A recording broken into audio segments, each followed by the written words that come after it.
72 days and 350 miles after their protest march began in the Bolivian Amazon, hundreds of indigenous people packed up their tents and disappeared from the plaza in front of President Evo Morales' offices in La Paz. Their goal was accomplished earlier this week when President Morales signed a law banning a controversial government-backed highway that would have crossed the national park and indigenous territory Isaboro Socorro. Dilson Cruz Paz lounges on a mattress in the plaza, waiting to go home. Though he is not from Isaboro Socorro, for him the march was in defense of the constitutional right of all indigenous Bolivians to be consulted about what happens on their land. It was also a personal test that proved his mettle, especially on September 25th, when police attacked marchers with tear gas.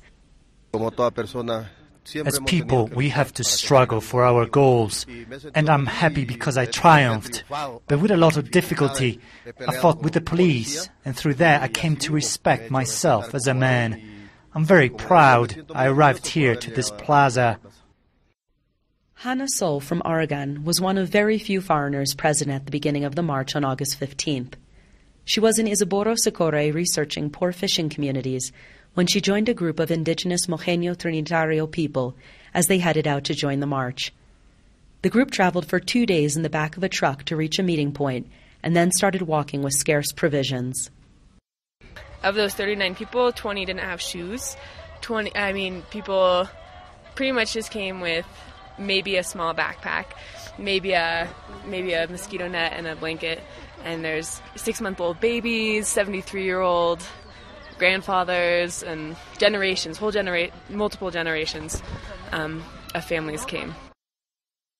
The march wasn't just tough on the people walking, it was also difficult for the families left behind. Emilia Nozayuko says his 22-year-old daughter, who stayed in Isaboro Socorro, struggled with supporting her younger siblings and with fears for her parents, especially the day police attacked the march.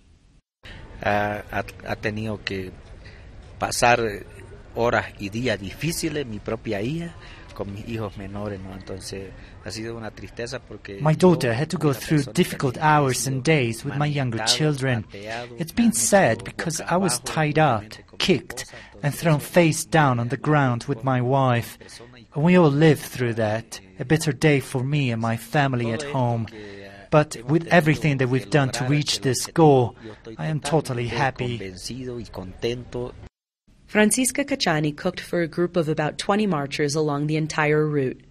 She says everything about preparing 2 meals a day, from finding firewood to food, was difficult, and she will be glad to go home. But the march had pluses in addition to winning its demand that the road not cross Isaboro Socorro.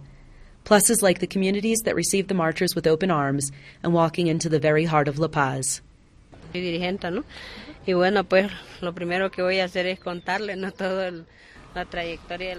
I'm a community leader, so I'm going to tell people everything that happened on the march and tell them how many people received us so well.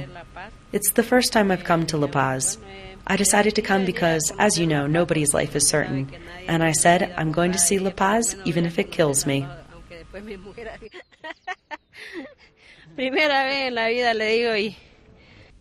Implementation of the law banning the highway must still be hammered out, and the sense of victory amongst the marchers is muted as distrust in the government lingers. Everyone knows that a precedent has been set by the success of the march, but no one understands quite how it will play out in Isaboro Socorro and other indigenous communities across the country. In La Paz, Bolivia, this is Sarah Shariari for Indian Country Today Media Network.